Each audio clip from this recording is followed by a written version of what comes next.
گاهی سوال این است که آیا اسماء الهی و ذکر به مفهوم صدا زدنه؟ اسماء الله صدا زدن خداوند به نامهای مقدسش، له الاسماء الحسن فادعوه بها. آیا خواندن او و صدا زدن او آیا اثر دارد و چه جوری اثر دارد؟ یعنی برهانش چیست، چگونه اثر میگذارد؟ اگر انسان باور داشته باشد به این که پروردگاری در این هستی است که کارها همه به دست اوست، یعنی ایمان داشته باشه به حضور پروردگار و اینکه همه هستی رو او پر کرده، صمدیت او جای برای غیر نگذاشته و حول و قوه به دست اوست، اعتقاد داشته باشه به لا حول ولا قوة الا بالله. اگر اعتقاد داشته باشه اون وقت این اللهی که پایان لا حول ولا قوة الا بالله هست میتونه خدای قریب باشه، خدای مجیب باشه، خدای رحمان باشه، خدای رحیم باشه. یعنی میتونه بگی که لا حول ولا قوة الا بالله القریب. این حول و قوه نیست مگر به دست خدای قریب، خدای نزدیک. بنابراین وقتی خدا رو به اسم قریبش صدا میزنی بعد اون وقت همه چیز نزدیک میشه، اهداف انسان نزدیک میشه، زیبایی ها به انسان نزدیک میشه، خوبی ها، هر چه مظهریت حق رو دارد از خوبی ها، از زیبایی ها به انسان نزدیک میشه، از شادمانی ها به انسان نزدیک میشه.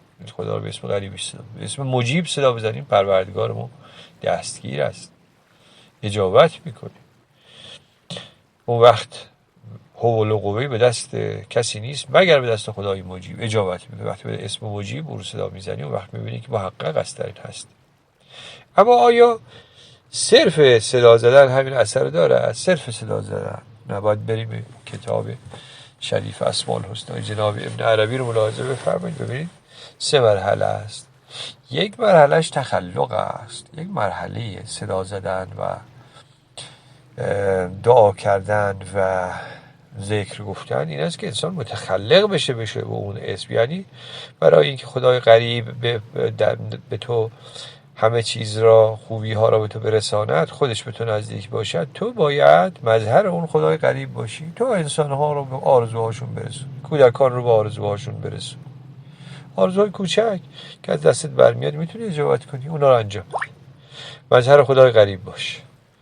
مظهر خدای غریب که بودی اون وقت هستش که در حقیقت اتحاد ذکر و ذاکر و مذکور اتفاق افتاده. یعنی تو خدای قریب رو قریب هم حس میکنی، تنها صداش نمیزنی، نگاه میکنی میبینی از دستای من داره این خوبی ها صادر میشه. این حضور خدای غریب هست که داره انسان ها رو با آرزوهاشون، کودکان رو با آرزوهاشون، محرومین رو به آرزوهاشون میرسانن، با آرزوهای خوبشون، با آرزوهای دلنشینشون داره اونا رو میرسونه.